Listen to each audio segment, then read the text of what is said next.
I seem to be having a difficult time doing abstract, which I said I wanted, into the more realistic stuff. I added this stuff recently because I actually thought these little dots would be a good compositional thing.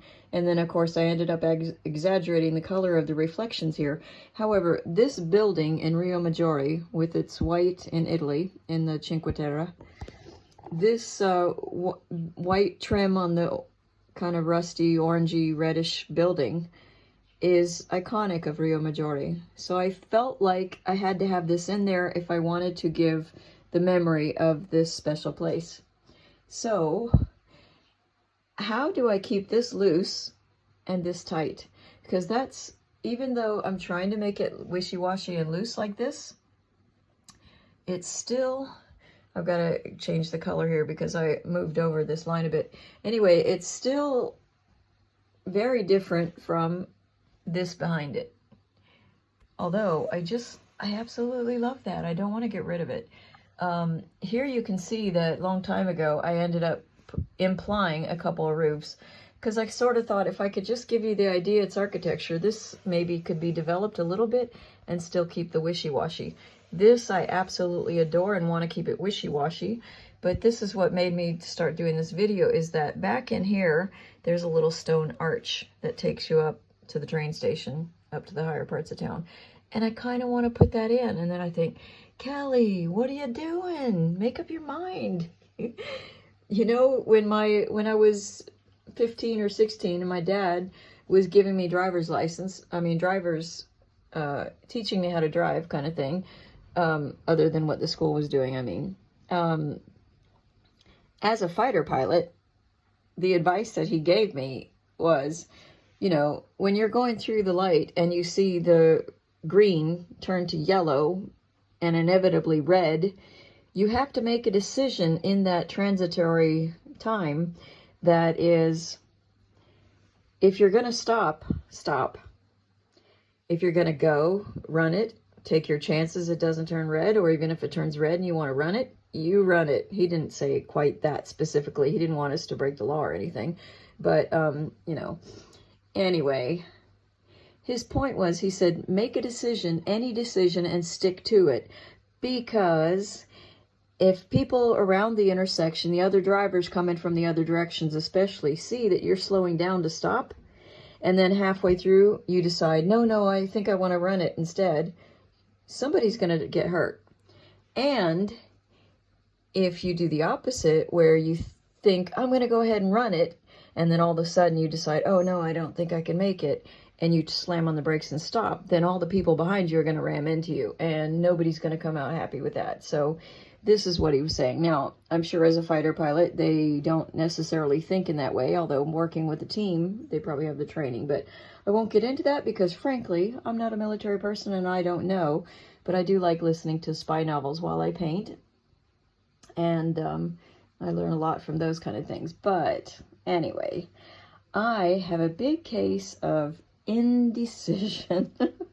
So the other thing I was thinking is, when I did this purple seawater, it was too bright purple, so I wanted to mute the purple down. So I added grains in here. You can see that I've got more purple here, and then more of a muted color here. That's actually, and then some of these are actually more green than purple. And then, of course, when I did the reflections of the building, I left it and added more red in there, add a little more yellow, a little more orange, and here some light. So I kept some of the lights down in here without much color at all. But also these are further back, so technically they don't influence the sea like this. I'm just sort of making a painting, not reality in that sense. But I want to maybe put some purple into some of these greens. You know, mix in a little bit more complicated of a color. And also there was a point when I stand back that I wasn't quite sure if, I'm getting some glare on there with these lights ahead of me. But you see, actually when I stand back, the way it photographs, it's way more purple than it looks in reality. But I'm kind of wanting to connect these two colors more and more. But I'm going to see what happens with that, because it's an interesting idea, but even to maybe knock them back from not being so strong. I don't know, so I'm full of indecision right now. I'm also debating whether I want to cut off this part of the painting or not, but we'll see how that goes too.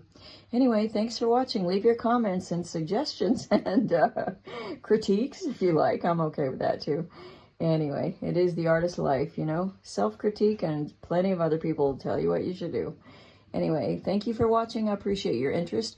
If you like this sort of content, please subscribe to my channel on YouTube or follow me on Instagram. What else? I feel like I'm on a lot of things. Anyway, ciao. I need to get back to this painting because I've only got a few more days before I can finish. Gonna get on a plane with it. Okay, so I used some street painting chalk, kid chalk, to redraw this proportion because I reduced the houses so that they would not be way out of proportion actually.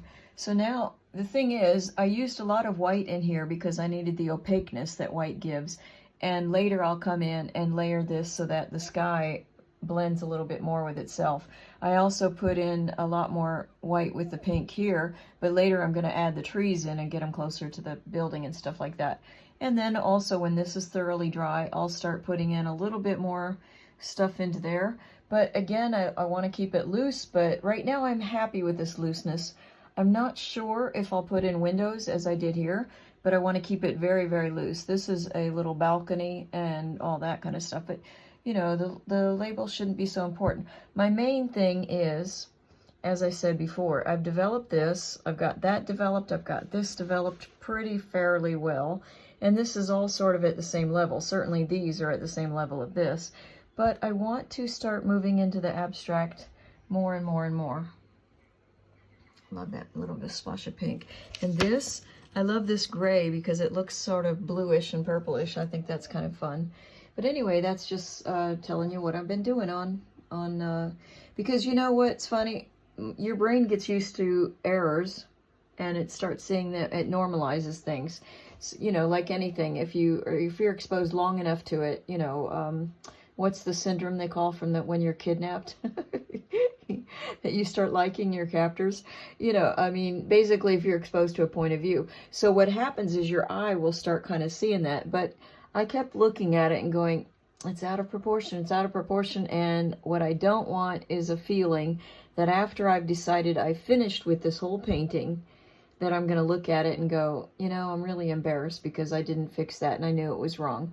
So I didn't want to live with that feeling, and now I don't have to. So slowly I'll develop that again, but again, I only have a few more days before I get on a plane, so this has to be done. One of the perks of acrylic paintings, but very different emotion, and even the color palette is different with the oil paints that I use. So I find that interesting because for a brain that has a hard time repeating things, I find that this gives me a different kind of voice when I want something different. But anyway, that's just me rambling. Ciao for now. This is Kelly Borsheim, and subscribe if you like, comment if you like, and I'd appreciate that. Ciao.